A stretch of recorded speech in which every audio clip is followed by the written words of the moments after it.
You have to look at constellation work as one piece in the holistic therapy. Every illness, from my perspective, has a physical, an emotional, spiritual, and maybe a component that is related to the family, to the relations in the family system. I usually say in my trainings, when you go into the forest to look for mushrooms, you find mushrooms. When you look for family dynamics behind illnesses, you're going to find family dynamics. But this is still one perspective. And constellation work in the field of illness and health has not the intention to substitute other therapies, other treatments, but especially where there are blockades out of a loyalty from the client to the family system that maybe inhibit the healing process. Then with family constellations you can bring these blockages to light, and then when you are able to resolve things through family constellations, the other treatments can be more powerful, can be more successful. From my perspective, you know, I do not know any method that can be more effective in such a short way than participating in a group of constellation work. But as I said already before, this is only one part of a holistic perspective in alternative medicine, in complementary medicine. You see, for me, the constellation in constellation work is not the important thing. My wish is that out of my encountering with the client can sort of start a healing movement for the client. There can only be a change in the presence. And this sort of is a double meaning. There can be a change in the presence related to time, and also the presence of the therapist is very important for that. And there's another aspect. The healing movement is possible when there is a relationship. Because what happens actually, mostly we have to deal with post-traumatic situations. When there is a trauma, in order to survive the training, we need sort of to dissociate from the current situation, because it's overwhelming, because we do not have enough resources. And the problem is that what we sort of exclude or what we sort of dissociate from is not gone. It's still there and it's still alive. So we make the experience that it's sort of popping up again and again in our personal life until we sort of have reintegrated it again. But that means that we sort of need to relate with it once more. And this is actually the basic of all therapeutic work.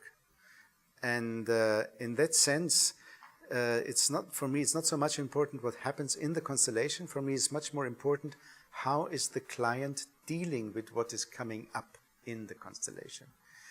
And the things the client is able to deal in an easy way is not the important thing. But very often something's coming up and the client sort of is in a stress of seeing what is coming up.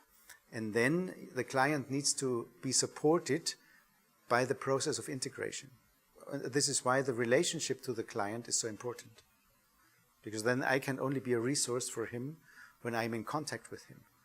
When I'm in contact with the constellation, sometimes it happens that I lose the client. Because the constellation goes into one direction and the client goes into another direction. And one thing that helps me a lot by this is sort of the craniosacral rhythm.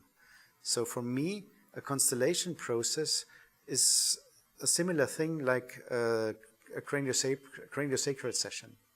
But it's sort of expanded because it's not a personal situation, it's sort of a transpersonal situation related to the family members and also related to other family members in a wider context, even transgenerational, that sort of belong to our system.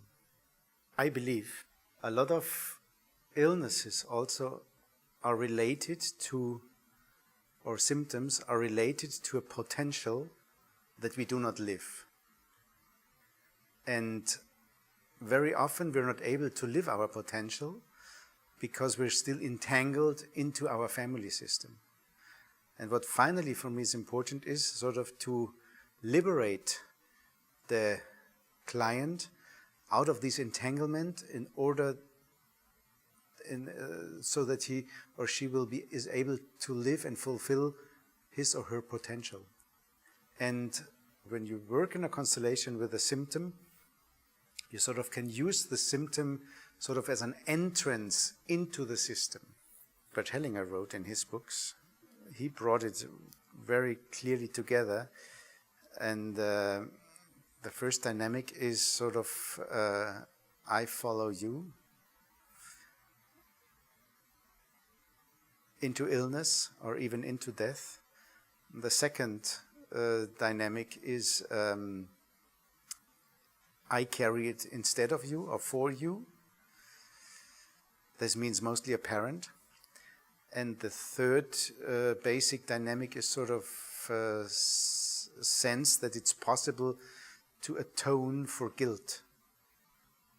There's another important dynamic that needs to be looked at, and this is related to the attachment theory. Because my experience is that from the perspective of the constellation, I saw a lot of movements of solution in constellations for clients, and even the clients experienced the process as very moving and were deeply touched. But after a while they came back and said, well, we had a good experience in the constellation, but we're still suffering from the illness or from the symptom. And so I wondered, I asked myself, what's going on there? And then I really started to understand, I think the first time I started to understand what Bert Hellinger means by the primary love of the child. Because usually it's, as he also said, it's easier to suffer than to resolve. And growing out of an illness usually also means that you need to let go an unfulfilled longing out of your childhood. And this can be even the harder part for a lot of clients. That by becoming well or healthy or resolved, they feel less connected, they lose sort of intimacy in the relationships with their family of origin, and they feel lonely. And this is why for them it's easier to stay connected through the illness with their family of origin.